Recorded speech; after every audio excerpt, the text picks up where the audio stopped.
How often do you read books? I read books almost every night before I go to bed. What's your favorite type of book? I love reading about different cultures. What can you learn from books? Books can broaden my horizon about thousands of things around the world, and books are also my best friends. Where do you read books? I read books at home, sometimes in the library. What's the most interesting book you have ever read? I think that would be Nepal, a book written about the country of Nepal, published in 1999. How long does it take you to finish a book? Well, it depends on the length of the book, but it usually takes me a week to finish a 300-page book. Do you usually bring books with you when you travel? Yes, I do.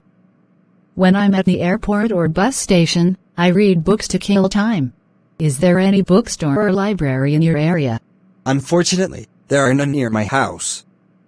The nearest one is 3 kilometers away.